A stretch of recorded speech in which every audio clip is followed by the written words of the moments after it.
So I've decided to start reading from some of these fabulous yoga books that I read because I don't think they're shared enough, and there's some really great information in here and it's very inspiring stuff. So I'm just gonna start by reading a little chapter from The Tree of Yoga, which is written by BKS Iyengar, who sadly passed away a few years ago, but was a very well-known yoga teacher from India and helped to bring Iyengar yoga and just the yoga movement in general into the Western world. So he's written a chapter on Patanjali's Yoga Sutras, chapter 29, and I'll just read a little bit from that in his words. It's very hard for practitioners of yoga to know the depth of its meaning. We all know that stilling the mind is yoga. In olden days, when the great sages and yogis wrote their books, they gave the goal at the beginning of the teachings and then defined the methods of stilling the mind in order to reach that quietness.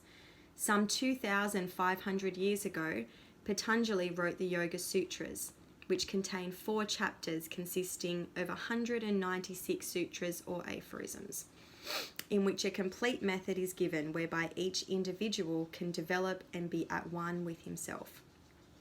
In the first 2 sutras, he says that when the mind is stilled, the self rests in its abode. If things were as simple as that, then Patanjali could have ended there. But he goes on to amplify those 2 sutras with 194 further sutras in which he defines the technical ways of reaching that state. He begins by saying when the mind is stilled, the self rests in its abode. But when the mind is not still, when the mind is wandering, when the mind is attracted towards external objects, the self follows the mind.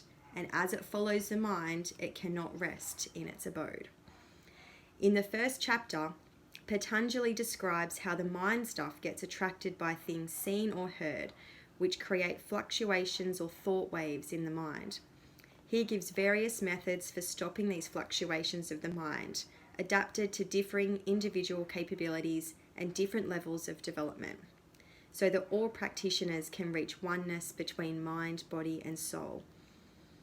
The uncultured mind fluctuates because of habits of behavior, so he gives methods of concentrating on the universal spirit of God, or on breath, or on those who have reached liberation through the practice of yoga, or on anything which is congenial to you.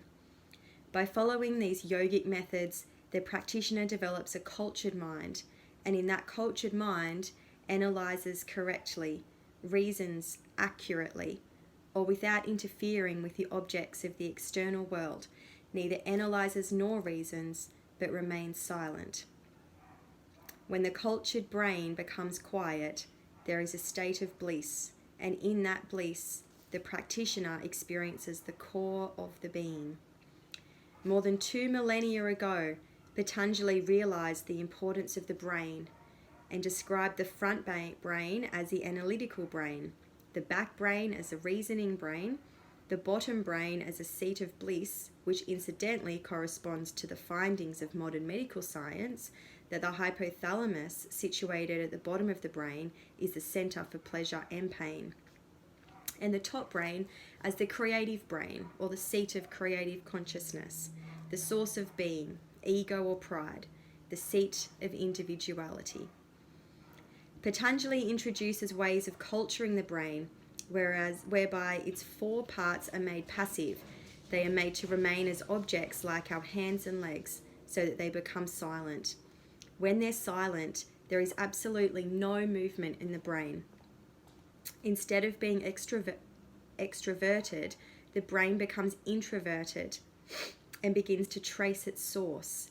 This passivity has been experienced by all of us in moments of sleep, when the brain does not function at all but remains a thing. At that time, one loses the awareness of oneself. Yogic philosophy describes this state as a spiritual plateau or a spiritual desert, as when people come and go at a crossroads but do not know in which direction to go if there are no signposts. It's also a state of poise and peace. Patanjali warns us not to be caught up in this quietness. There is something beyond it, known as a seat of the very conscience. If you reach tranquility of consciousness and get caught up in it, remember there is a downfall known as yoga bhrasta, which means fallen from the grace of yoga. This occurs when one gets caught up in this stage and imagines that it's the end of yoga. The practice of yoga must continue as it has to culminate, according to Patanjali, in the sight of the soul. So from fluctuation to stillness, stillness to silence, and silence to the sight of the soul, that is the journey of yoga.